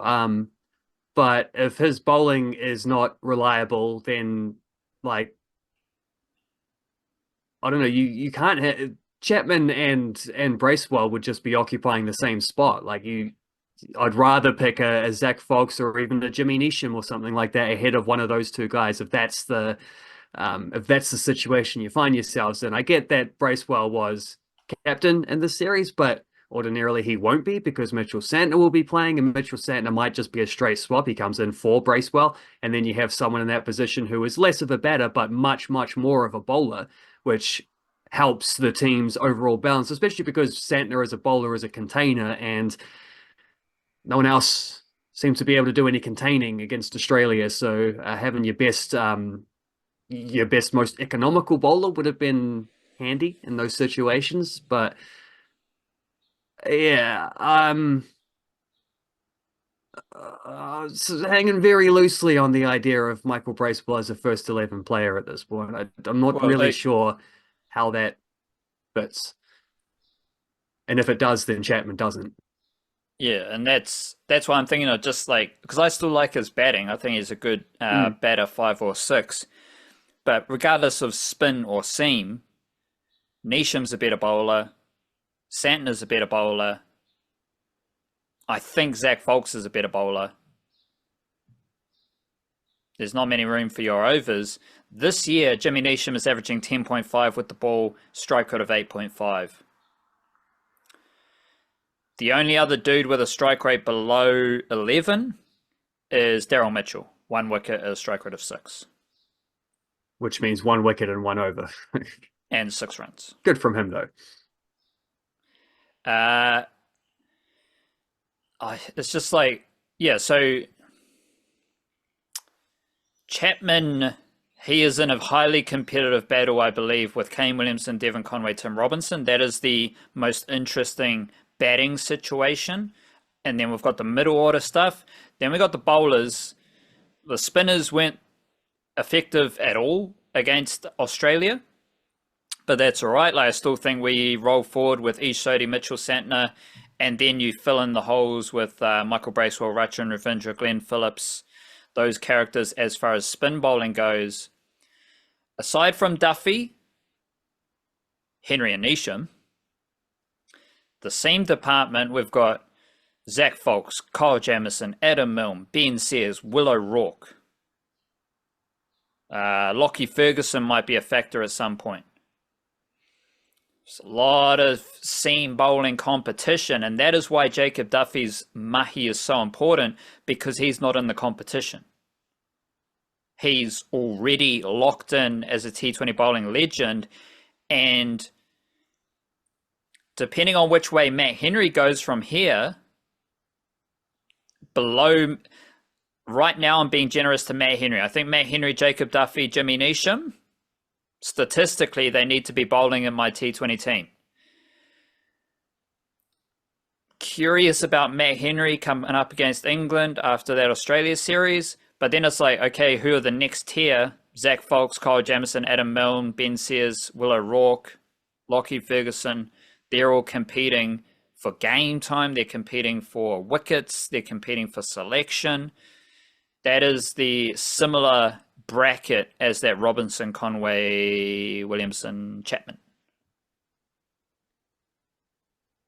Yeah, thinking about the big list of bowlers that you mentioned there from the well, it's not really outsiders, but for lack of a better word, the outsiding group. Because I don't know that anyone would say Kyle Jamieson sort of took his opportunity there against Australia with the little thing, but it also felt like that was just, yeah, in that first game we had Henry, Duffy, Ferguson, like it's already a thing when, as long as they're both taking wickets, it's cool, but there is a element there of like Duffy and Henry are a little too similar. You're not getting a lot of variety there. Well, But Duffy that's all runs on right his if it's two of toes. them. Yeah, that's true. The toes is always important. Um, but yeah, if they're taking wickets and then who cares? That's fine. But when you add Kyle Jamieson into the mix and it's just like a bunch of seamers who are all sort of bowling 133 kilometers an hour, right arm over the wicket stuff, like hitting a length as well. It's there's not a lot there's not a lot of fizz going on there, which is why generally when they pick these Black Cap squads, they do like to pick one of their fast guys. And I'm thinking of that list. It's like Ben Says has had great moments and he's also had quite raw moments. Same thing you could say about Will O'Rourke. I still kind of think Lockie Ferguson is the best of the rest of them. It'd be nice if we had like a lefty who was in that same category. Maybe if Ben Lister got a bit more of a gig, but also he wouldn't give you the 140 plus speedster element that it is nice to also have. But yeah, thinking of those options, I settle on Lockie Ferguson as probably being the guy to fill out that bowling lineup. From the seam bowling perspective, he's eligible, isn't he? He's one of them. He's one of them mercenaries at this point, but so's half the squad, so that's not an issue. It's just a matter of can he stay fit. That is an issue, but it's also an issue with a lot of those guys. But yeah, I don't think we've built beyond that yet. I don't think we've found a fast bowler who does the same stuff as Ferguson quite at this stage. Righto, let's finish with some football. I'm going to try keep it specific just to keep you within the boundaries so we don't go crazy on time here. Chris Wood, Nottingham Forest. The thing I hate about this version of Nottingham Forest with Chris Wood, they always go backwards. It's something I just don't like about football. It was something I didn't like about the Wellington Phoenix last year. Like, it's just teams who they'll go forward, but then they go backwards. Bad signs. Like, it's not about how the best way to play football. It's just like, to me, good teams, confident teams, vibrant teams, they don't get the ball to halfway and then keep passing backwards to the goalkeeper. No, you get to halfway, you go forward. And that is what Newcastle United did. Like, watching Nottingham Forest versus Newcastle United, Nottingham Forest, they're always going backwards. Newcastle, they're charging forward. I say that because to me that sums up where Nottingham Forest is at right now, and that is seconded by Chris Wood, far post, ball bounces off his legs. Right? He doesn't shoot the ball, he doesn't touch the ball into or towards the goal. The ball bounces off Chris Wood. And to me, that tells you that the vibes in Nottingham Forest are really bad. I don't know what else you've got to add. Are you feeling rad? Or are you feeling sad? There you go, bit of a rhyme. Closer to the sad than the rad. Don't think I'm feeling as bad as Ange Postecoglou there. I do feel sorry for him because it's like, one of the things, the big Chris Wood talking point when Postecoglou comes in is this whole thing. Like, it's just he's too slow, he's too old, he's not mobile enough, he's not going to fit for this manager. It's not going to work. When the evidence doesn't really say that. Like, when first few games, you sort of don't know. You're gathering evidence, and you've got to see like what the plan is. Postecoglou's not really talking about that. He kind of doesn't talk about anything except himself when he gets into press conferences, which is one of the things that the Forest fans now hate him for. Is that it's a lot of me, I, and not enough of us and we and the fans and whatever. Not like. I kind of feel he's been pushed into a corner where he has to do that because he is a manager from a different part of the world that doesn't normally get opportunities. So it is a bit of like me against everyone else, but it's not like he's the only one who does that. A lot of managers do that, but I see where they're coming from. The more I've listened to him talk, the more I sort of see where that does stem from. But Chris Wood has been playing under Postecoglou, who started all the Premier League games. He hasn't started the Europa League games, but he did come off the bench and score a penalty against Midtjylland, I think it was. They played the other day, a team that Callum McCowatt also scored against recently, because that's one of the Danish teams that he did score against Midtjylland when they played them not so long ago. That was actually Winston Reid's Danish team as well. He came up the ranks at FC Midtjylland once upon a time before he moved to West Ham. But yeah, like Chris Wood has been getting games, and when after that Sunderland game the other week where he missed a couple chances, and the thing was about like, oh well, this is the end. Igor Jesus scored a couple goals in the Europa League. Chris Wood then had a shocker in the Premier League. They lost 1-0 to a promoted team. This is terrible. Everything's fallen apart.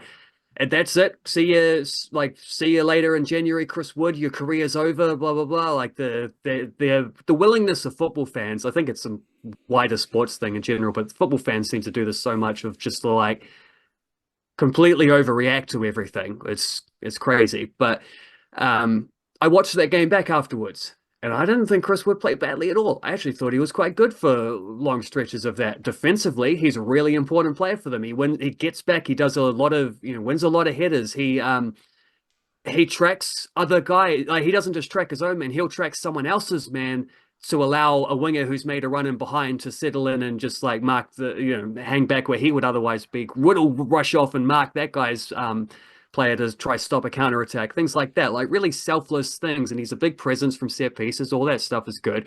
His hold up play is nice. You can bounce the ball off him and hold possession around that way, which is actually quite important when you are trying to be a team who holds the ball in the attack and third. He just missed a few chances.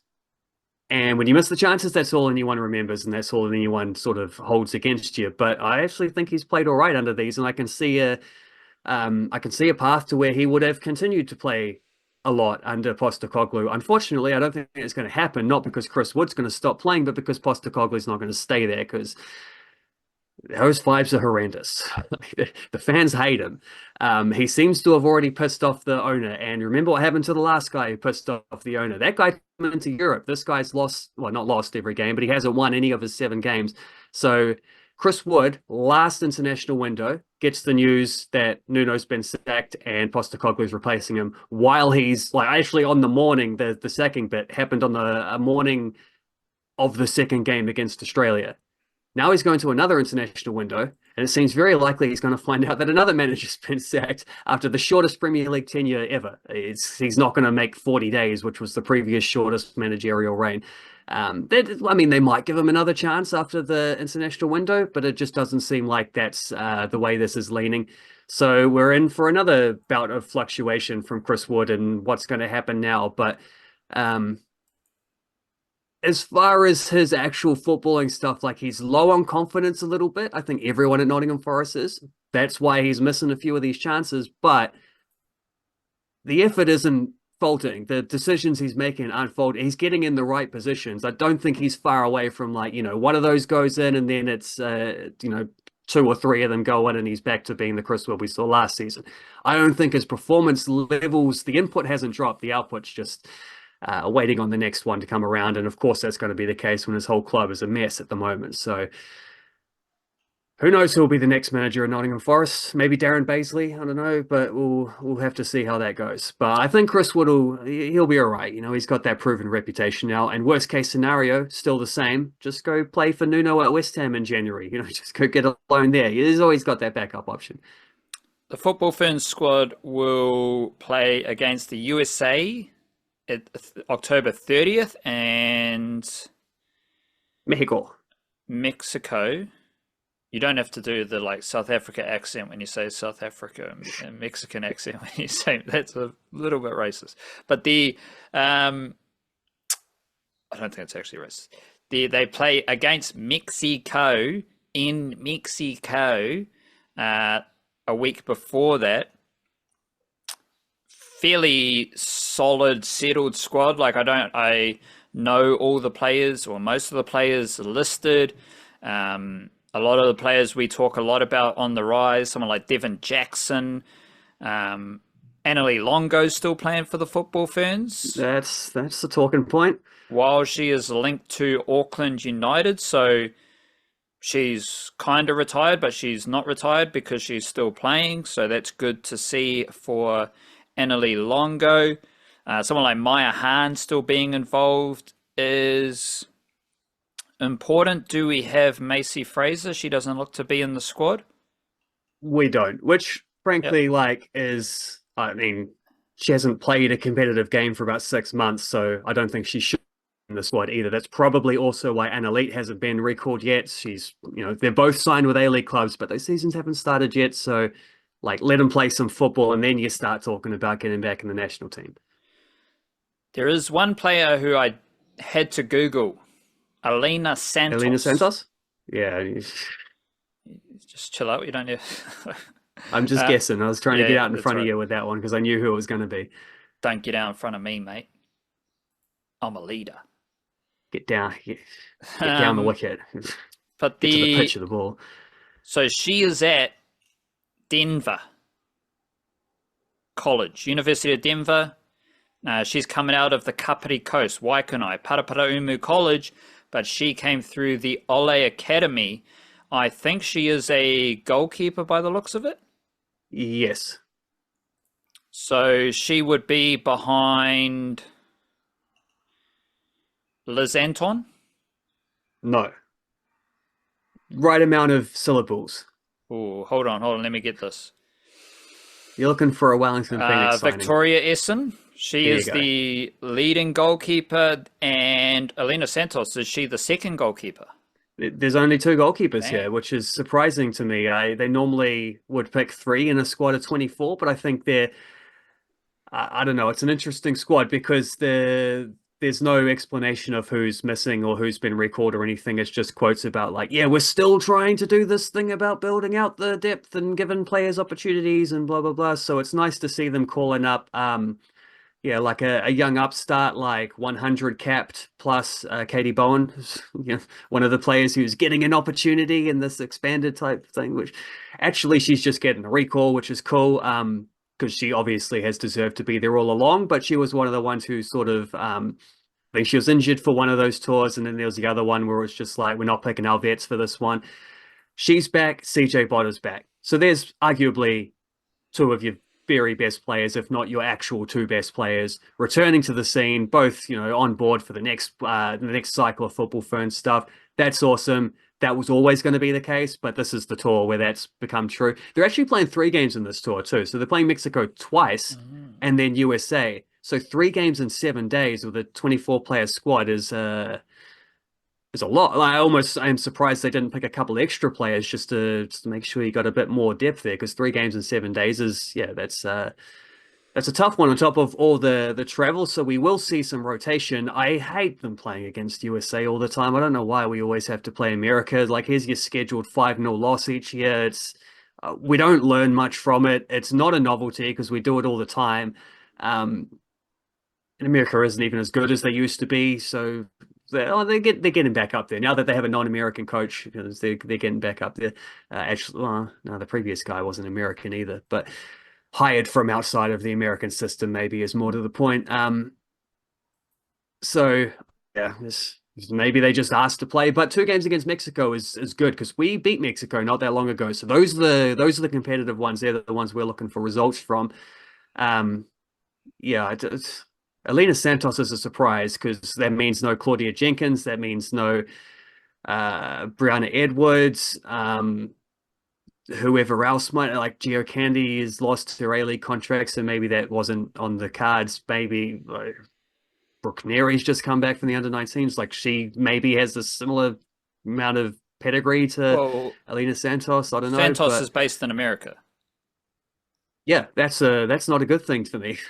No, but I don't see base. The team is going to America. Yeah, well, they're going to Mexico and America, but yes, that's probably because I think we've talked about this before with the All Whites as well. Like, yeah, the convenient. If you're selecting a development player, whether you're going to Europe and you're selecting a youngster who might Owen Parker-Price, like, he has All Whites upside. He has the potential to be a regular for the All Whites, but the All Whites, I think, they are going to Europe. So your development player seems like a good opportunity to select a player currently in Europe, save a little bit of money, and use that proximity to bring that player in. Alina Santos, I'd assume that she is in America as we speak. You're going to America, you're going to Mexico, development spot up for grabs. use it on a player who's already in that corner of the world, save a bit of money, you get a bit of development. To me, that seems sensible. It seems logical. Yes, she was in the most recent two squads before this as well. So, Right. while I don't think she's come close to playing, this is like she's not a new call up. She has been around, but yeah, I think you're right. I think the convenience of playing in America is part of this because that combined with Jenkins, Leet, Edwards all being out of season at the moment, like Alina Santos probably isn't making a first choice squad, but they've been trying a lot of goalkeepers. Like there's quite a few goalies who have been in and out of the squad under Michael Main so far. And Santos is one who's stuck around for a few tours. So that's notable. She must be doing something right. And with 3 games in 7 days, this is why I'm surprised there's only two goalkeepers, because 3 games in 7 days, you're going to rotate. Goalkeeper's the one you need to rotate the least. But like, does Vic Essen play all 3 games?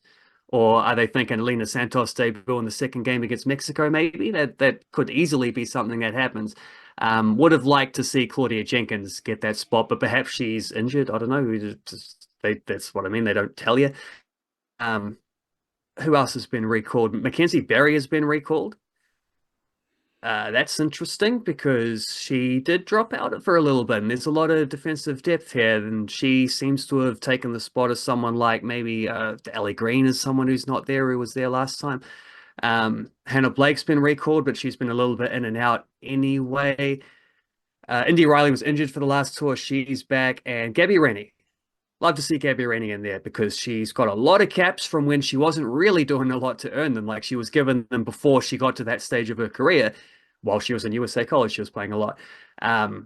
She's absolutely earning them at the moment. Like she's scoring nearly. I think her club, Eskilstuna United in Sweden, second tier of Sweden, but they're top of the table trying to get promoted in September. They did not score a goal in which Gabby Rennie didn't either score it herself or assist it. Every single one of their goals. This is a month in which I think one of those wins was against the second place or the third place team. They beat them during that, and then since then have also beaten the second place teams to really kind of take control of that promotion run. Gabby Rennie, there were 2 goals that she didn't score or assist, and she gave away a penalty, which was a really awkward one where it's sort of like it looked like their shoelaces got tangled together, and then that's what dragged the other player rather than her kicking. It was a weird little foul, but she did set up the 3rd goal, so she was still involved there and had a good game. Like she could have easily scored a couple herself. So she's very deservedly back on board. Botten and Bowen, Indy Riley, Hannah Blake, they're all back on board. No Grace Jale, no Rebecca Stott, no Betsy Hassett, couple of notable ones that have dropped out, but for the most part, like pretty consistent team with what we've seen for the last few tours, and integrating a few of their best players in there should help take things to another level, hopefully. I do like Alina Santos. She's got a different hairstyle for each of her 4 years at college.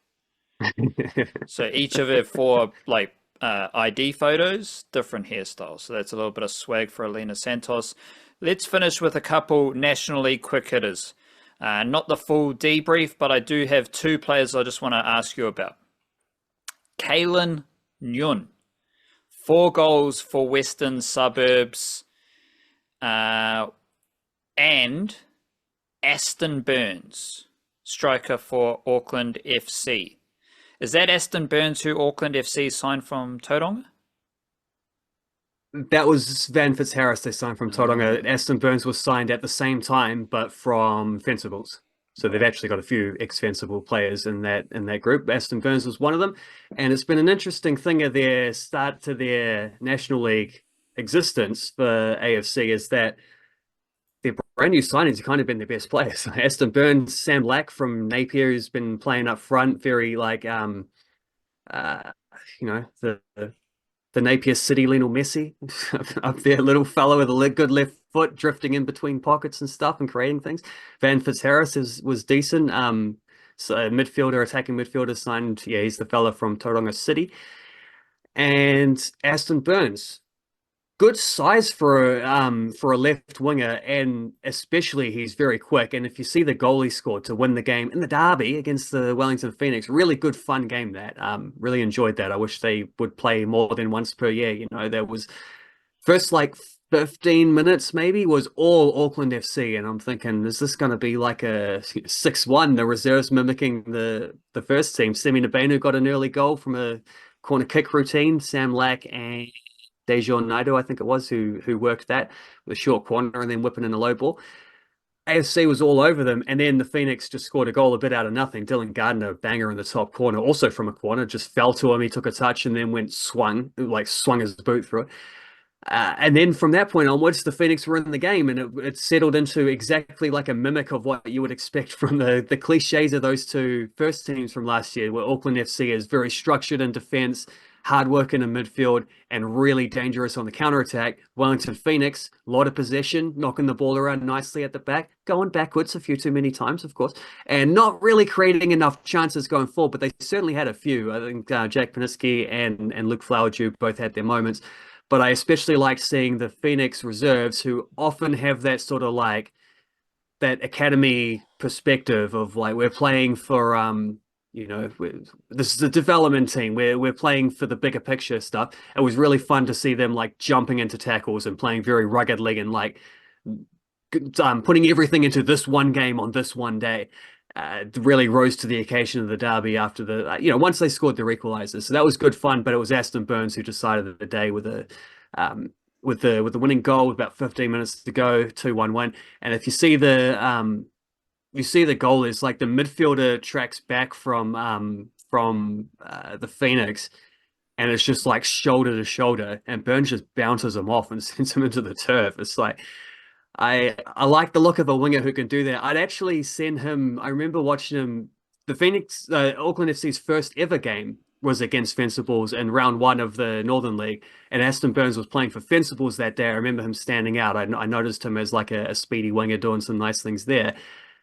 Now he's playing for Auckland FC, and I get to see him a bit up close, and I think he's been really good for them in these first couple games. So yeah, a player I'm still learning about, but a player I'm pretty excited from what I've seen so far.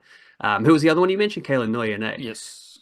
So he actually played for the Wellington Phoenix. He was a Phoenix reserves winger who had a couple seasons in the National League with them. And back then, it felt like the thing that held him back was just he didn't have the finishing to match like the sort of the pace and the runs that he would make. He's been out of there for a year or two, I think.